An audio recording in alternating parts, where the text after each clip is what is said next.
Hello students, welcome to my YouTube channel English Trainer. My name is Gulzar Ahmed. Today I am going to teach you a very special topic about such, that and such as. ये काफ़ी confusing चीज़ है. सच that कहाँ पर लगना है और सच as कहाँ पर लगना है. आप ज़रा गौर से इसको सुनें. मैं चंद फ़िक्रे लिखूँगा और मुझे उम्मीद है इंशाल्लाह आपको समझ आ रही है. मैं आप ज़रा गौर से सुने और मैं आपको गौर से पढ़ाऊँगा. तो शुरू करते हैं. सच, दैट, सच एज. कोरिलेटिव ये पेयर है. ज़रा थोड़ी सी बातें ज़रा सुन लें. सच जो है ना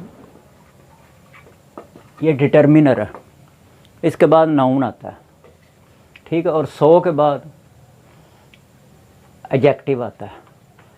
सो के बाद एडजेक्टिव आता है, सच के बाद ये नाउन आता है, ठीक है. सच जो है ना ये डिटर्मिनर है और सो जो है ना ये एडवर्ब है. एडवर्ब के बाद एडजेक्टिव आ सकता है, लेकिन डिटर्मिनर के बाद जो है ना वो नहीं आ सकता, एडजेक्टिव नहीं आ सकता बल्कि नाउन आ सकता, ठीक है. तो ये ज़रा बेसिक चीज़ समझ लें. मैं फ़िक्रे लिखता हूँ और उसके बाद मैं आपको समझाने की कोशिश करता हूँ. Number 1, he is such a nice person dash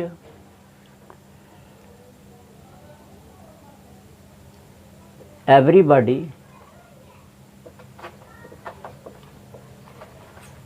loves him. पहला फिक्रा, ठीक है. Number 2, he is such a good या nice person dash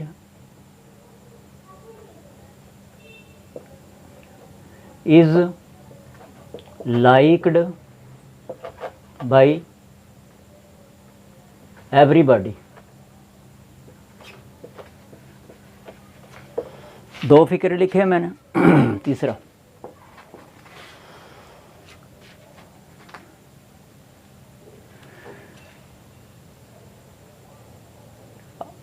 I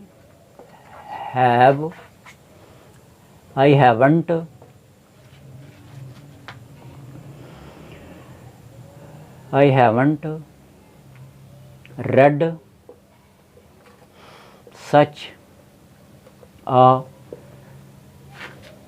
story dash you talked about, ठीक है. चौथा फिक्रा,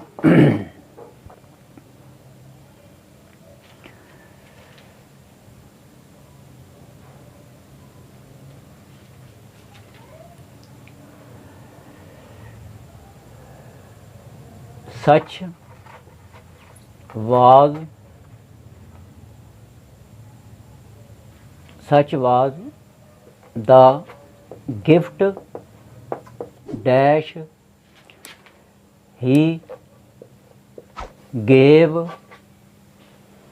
me. स्टूडेंट्स ये मैंने 4 फिक्रे लिखे हैं. तो आप इनको ज़रा ना गौर से ज़रा देखें और मैं आपको गौर से पढ़ाने की कोशिश करूँगा, क्योंकि ये सच, दैट और सच है जो है ना ये ज़रा मुश्किल टॉपिक है. अक्सर स्टूडेंट्स को समझ नहीं आती तो वो गलती कर जाते हैं. सबसे पहले देखें, मैं ज़रा सिंपल तरीके से समझाऊँगा. He such a nice person dash everybody loves him. अब यहाँ पर दैट लगना है या एज लगना है, ये मसला ये है. यहाँ पर क्या लगना है, दैट लगना है या एज लगना है, ठीक है जी. तो अब देखें, ये कंप्लीट क्लॉज है. ये सब्जेक्ट है, ये वर्ब है, जिसका ऑब्जेक्ट है, ठीक है।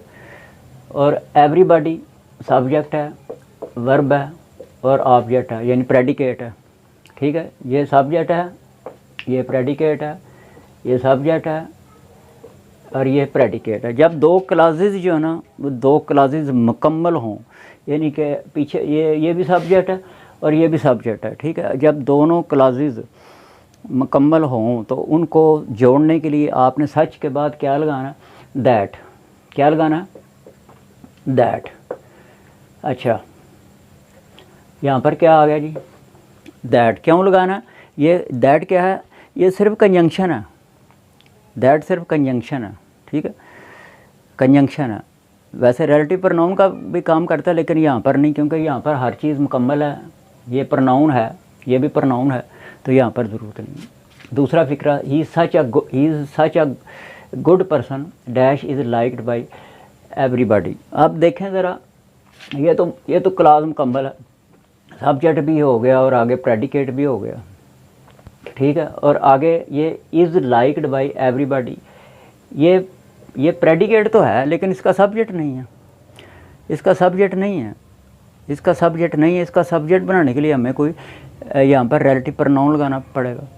तो रिलेटिव प्रोनाउन जो है, ही सच अ नाइस पर्सन, ये ऑब्जेक्ट है ना, तो इसी का, सॉरी ये गुड पर्सन है ना, तो इसी का ये जो है ना, ये एक किस्म का कम्प्लीमेंट कह लें, यहाँ पर ऑब्जेक्ट कह लें। तो इसी का हमने आगे एक रिलेटिव प्रोनाउन बनाना।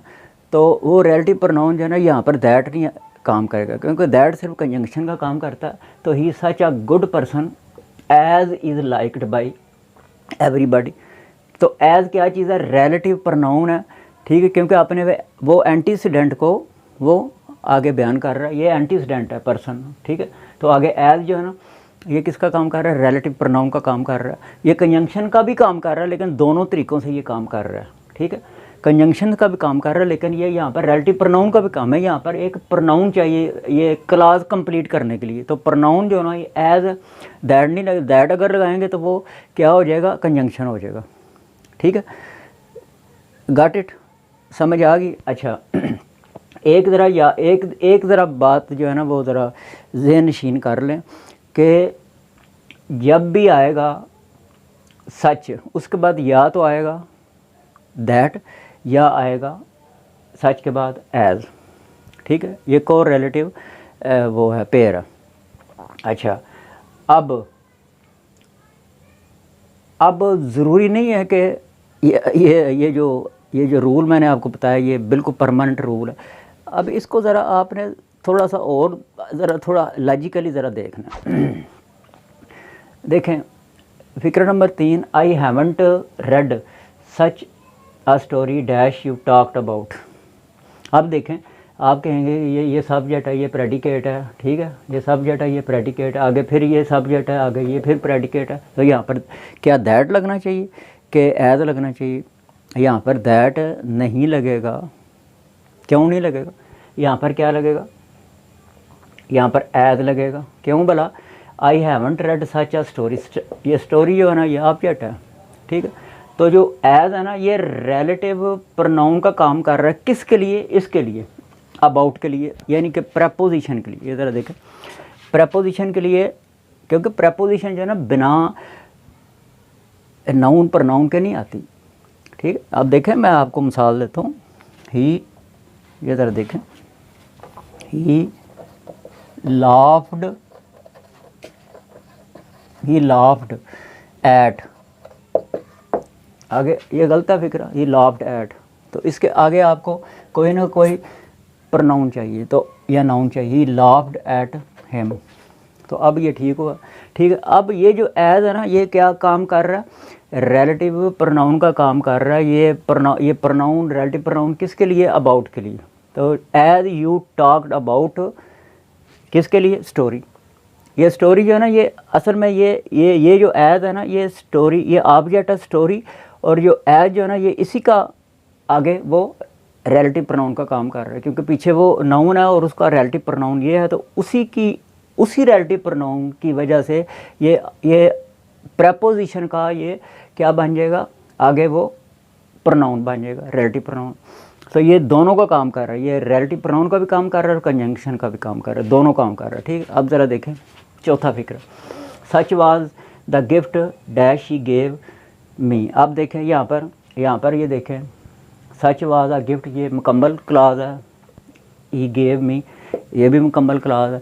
तो आप ये सोच रहे होंगे कि यहाँ पर दैट लगेगा, जिस तरह मैंने यहाँ पर लगाया दैट, क्योंकि मुकम्मल क्लास नहीं, यहाँ पर भी एज लगेगा। क्यों भला?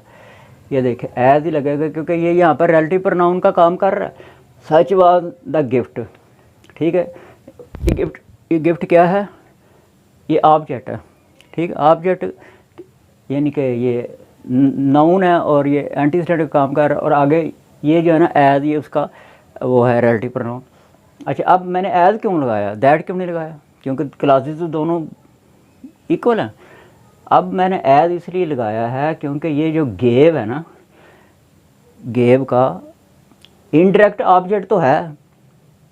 गेव आपको पता है डाई ट्रांजिटिव है। क्या है? Ditransitive verb. ओके, तो डाई ट्रांजिटिव वर्ब को एक डायरेक्ट ऑब्जेक्ट चाहिए और एक इनडायरेक्ट ऑब्जेक्ट चाहिए। यहाँ पर इनडायरेक्ट ऑब्जेक्ट तो है लेकिन डायरेक्ट ऑब्जेक्ट नहीं है। तो इसको आपने गिफ्ट को ना, इसका अपना ही वो है ऑब्जेक्ट है। तो ये जो गिफ्ट है ना, ये इसके लिए ये प्रोनाउन का काम कर रहा है। तो गिफ्ट आपको पता है ये नॉन लिविंग है, तो नॉन लिविंग के लिए हम क्या लगाते हैं? डायरेक्ट ऑब्जेक्ट, ठीक है। तो such was the gift as he gave me. अब ये एज जो है ना, ये किसका काम कर रहा है? गिफ्ट का, यानी रिलेटिव प्रोनाउन का काम कर रहा है, ठीक है। क्योंकि ये मी जो है ना, ये तो इनडायरेक्ट ऑब्जेक्ट है। अब लेकिन इसमें वो डायरेक्ट ऑब्जेक्ट नहीं है, तो डायरेक्ट ऑब्जेक्ट के लिए हमें यहाँ पर रिलेटिव प्रोनाउन लिखना पड़ेगा। तो एज जो है रिलेटिव प्रोनाउन, अगर यहाँ पर हम दैट लगा देते हैं वो सिर्फ कंजंक्शन बन जाएगा, ठीक है। जैसे मैं आपको एक मिसाल देता हूँ कि ही गेव मी अ गिफ्ट। अब देखें गेव डाई ट्रांजिटिव है। अब आपने अगर इसका मालूम करना है ऑब्जेक्ट के बारे में, तो what did he give me, what का जवाब क्या होता है? नाउन, ठीक है। तो ही गेव मी अ गिफ्ट, तो whom डिड ही गिव, किसको दिया? मुझे दिया। तो लिविंग के लिए ये जो इनडायरेक्ट ऑब्जेक्ट है ये लिविंग के लिए होता है, और जो डायरेक्ट ऑब्जेक्ट है वो नॉन लिविंग। तो ये जो है ना अपना ये गिफ्ट, ये नॉन लिविंग है, इसलिए ये रिलेटिव प्रोनाउन जो है ना, ये उसका काम कर रहा है। किसका? डायरेक्ट ऑब्जेक्ट का। तो आप इसको गौर करें, दोबारा इसको वीडियो को 2-3 मरतबा देखें, तो देखें एक मरतबा फिर मैं ज़रा ना समराइज़ कर देता हूँ। जब दो क्लासेस इक्वल हों बिल्कुल, ठीक है, तो कोई ऐसी वो बीच में वो प्रेपोजिशन या फिर डाई ट्रांजिटिव ना हो, तो हम वहाँ पर सिर्फ दैट लगाएंगे। लेकिन अगर दो क्लासेस जो है ना वो इक्वल ना हो, इस एक में वो प्रोनाउन मिसिंग हो, तो हम एज लगाते हैं, ठीक है। और ये मैंने आपको बताया एज मैंने इसलिए लगाया, हालांकि ये दोनों क्लासेस इक्वल हैं, एज मैंने इसलिए लगाया क्योंकि अब अबाउट जो है ना प्रेपोजिशन के बाद क्या लगना है? वो एक नाउन या प्रोनाउन लगना ना। तो ये है such was the gift as he gave me. तो ये डाई ट्रांजिटिव की वजह से मैंने रिलेटिव प्रोनाउन लगाया, डाई ट्रांजिटिव के लिए मैंने रिलेटिव प्रोनाउन लगाया है। समझ आ गई? तो ये अगर ये इस गेव की जगह कुछ और होता तो फिर मैंने क्या लगाना था? दैट ही लगाना था। समझ आ गई? तो अगर आपके ज़हन में कोई भी क्वेश्चन है इसके बारे में, सच एज और सच दैट के बारे में, तो आप मुझसे ज़रूर पूछे, मैं इंशाल्लाह कोशिश करूँगा आपका जवाब देने की। तो ये जो है ना ये इतना मुश्किल नहीं है, बस ज़रा थोड़ा लॉजिकली इसको ना ये समझना है, ठीक है। तो देखें ये जो है ना ये फ़िक्रात जो है ना ये बड़े कन्फ्यूजिंग हैं और थोड़े से ट्रिकी हैं। तो इसको ज़रा सोच समझ कर अगर आप इसको इस्तेमाल करेंगे तो ये इंशाल्लाह आपको समझ आ जाएगी। एक आखिर में मैं आपको बात बता दूं कि जो होता है ना ये जो मेन क्लास है और आगे ये फिर वो आ गई है, वैसे तो ये वो है कम्प्लेक्स सेंटेंस है, आगे फिर मैंने दैट लगा दिया, ठीक है। और यहाँ पर मैंने वो इनकम्प्लीट था तो वो मैंने एज लगा दिया, ठीक है। तो यहाँ पर एज था वो मैंने आपको वजह बता दी, यहाँ पर भी एज है वो मैंने आपको वजह बता दी। अच्छा एक बात, बस आखिरी बात, जो सच दैट है ना, वो क्या होता है, वो किसी चीज़ को पर जोर देना या फिर उसका कंक्लूजन या रिज़ल्ट, और जो एज है ना वो कैटेगराइजेशन के लिए इस्तेमाल होता है, ठीक है। दैट किसके लिए, रिज़ल्ट के लिए, कंक्लूजन के लिए, और एज किसके लिए, कैटेगराइजेशन, यानी कि कह लें कि जो ग्रुप्स होते हैं या कैटेगराइज करना किसी चीज़ को, ठीक है। दैट कंक्लूजन के लिए, या फिर दैट जो है ना वो किसके लिए होता है, किसी चीज़ को स्ट्रेस करना, एम्फेसाइज करना, और एज जो है ना वो कैटेगराइजेशन के लिए, ठीक है। तो मुझे उम्मीद है कि आपको इन बातों की समझ आ गई है। अगर एनी क्वेश्चन तो यू आर मोस्ट वेलकम, ठीक है। तो ज़रूर आपने पूछना अगर कोई कन्फ्यूजन है तो, ठीक है। Good luck.